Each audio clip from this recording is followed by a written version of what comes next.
We're going to talk a little bit about this thing called the man box. And I want to pay particular attention to the limits of what this man box represents for men and boys. So, the essential question is what does it mean to be a man, or what is manhood? And what I would suggest is that we use as a definition that manhood is simply recognizing your humanity and recognizing all of the scopes of what it means to be human, and that your gender is secondary to the expression of your humanity.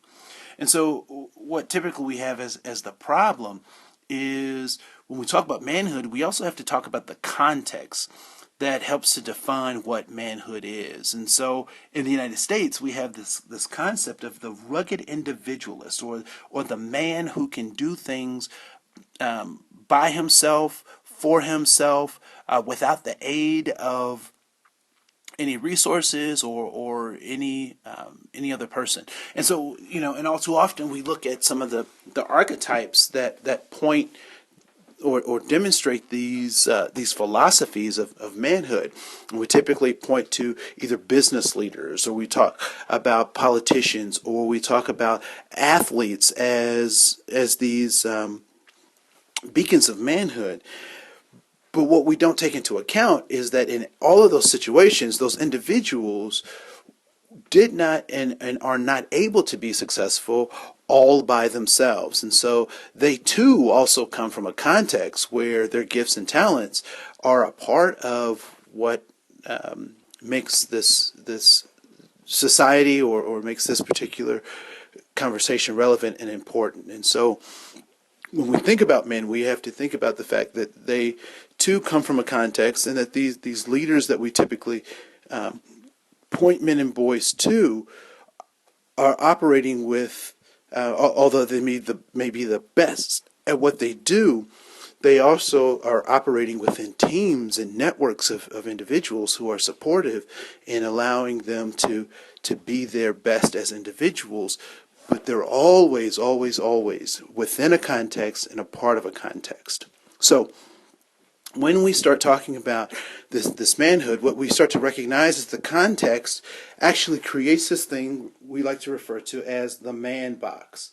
And in this box, what we say is that there are a small number of emotional experiences, a small number of ways that men and boys can interact with each other, that if you step outside of that, then that actually disqualifies you for this social construct called manhood. And so men and boys all know that you're supposed to be strong. Boys and men are supposed to be strong, that they're supposed to be tough, that men and boys aren't supposed to cry, right? So those are all things that men and boys know because of the context. And so there are two ways that this context gets built for men and boys. And it gets built for them in these two ways because I don't know how to respond to boys and men if they are outside of the box. And so for men and boys who are outside of the box, either because of their genetic makeup, because of their culture, because of their social upbringing, any boy or man a boy or man who doesn't fit into this box gets ridiculed. And so there are systems in place to try to force men into this limited existence of behaviors and attitudes. And so, first of all, is what gets said to men and boys. What gets said to men and boys is actually the part that causes the most harm for boys and men. And what gets said to them is by well-meaning folks, right? So coaches will say these things that are very harmful to boys and men. Uncles, other men will say these things that are very harmful to boys and men, not recognizing how harmful they are to boys and men, and ultimately how they injure girls and women.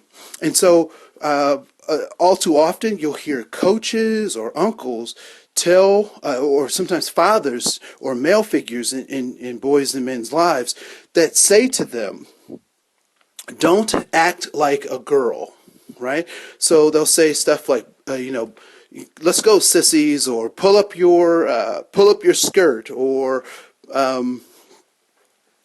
stop being a punk, or don't punk out on me now, or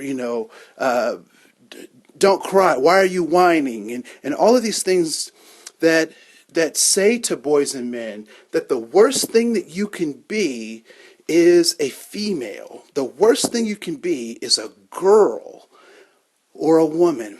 And so why is that problematic for boys and men? Well, for many boys and men, the two people that are the most important to them in their lives are their parents. One of the parents, happening oftentimes, is a male. And the other time, the other parent typically is a female. And so how do you teach boys and men that the people that they care about the most, the women in their lives, their sisters, their mothers, that they are not to be modeled after, or not to be folks that are held up in high regard? How do you tell boys and men that without that having a direct backlash on girls and women? And so what typically happens when these things get said to boys, they get drummed into boys' heads, boys start to disassociate the difference between being female and being human. So they start to say that, oh, these are girls, but these aren't humans. They start to say to themselves, and maybe they're not as articulate as I'm being now, but they start to say to themselves, there's a difference between those women and girls and the women and girls in my life. And so this disassociation allows for games like, it's not Miami Vice, it's one of these Vice games where part of the game is where you assault and you victimize women to get points as a part of the game. What gets said to boys and becomes a part of their psyche allows for really bad behavior by boys and men because towards women and girls. Because what I'm doing is not to a human being. I'm doing this to a thing. And so boys and men really get this mindset or this way of being that is very problematic for girls and boys, and it's very harmful to men and boys as well, because these are people that they care about. These are people that are a part of their lives. And so how do you disassociate or how do you augment or separate the difference between your mother being or your sister or cousin being female, which is the worst thing you can be as a man, and them being who they are? And so that's the first thing that gets said to boys and men about that. The next is what gets done, and so this becomes the capstone for everything that is said. All the jokes, all the teasing gets capsulated in the physical retribution that tries to keep boys and men in this box. And so this is where hazing comes in. This is where games like Smear the Queer come in. This is where a number of contact sports where the objective is to try to see how much pain you can endure as a part of being a man or being masculine. Now, what I'm not saying is that there aren't times that people need to persevere beyond their physical limitations. What I am saying, though, is that if the drive or the central theme of going beyond those physical limitations is to impress someone else, or is imposed on someone as a method of socialization, making sure that they act right within the society, then I think that that's misappropriation of talents, of ability and focus. And so boys and men often feel as though they have to fight. They feel that they have to be able to defend their territory, because what has been taught to boys and men is that if you don't, then you will be a victim. And if you are a victim, you are a girl. And if you are a girl, that's the worst thing you can be. And so when we talk about this man box, we really have to look at how do we refocus this conversation on what it means to be male, what it means to be a man, what does it mean to be in relationship with human beings. And we have to expand, because our human relations and our human experience is much more involved than it is just with this simple box. And so one of the things that I'm most proud about is my father's ability to relate to his sons the importance of expressing all of your human emotions and being fully human.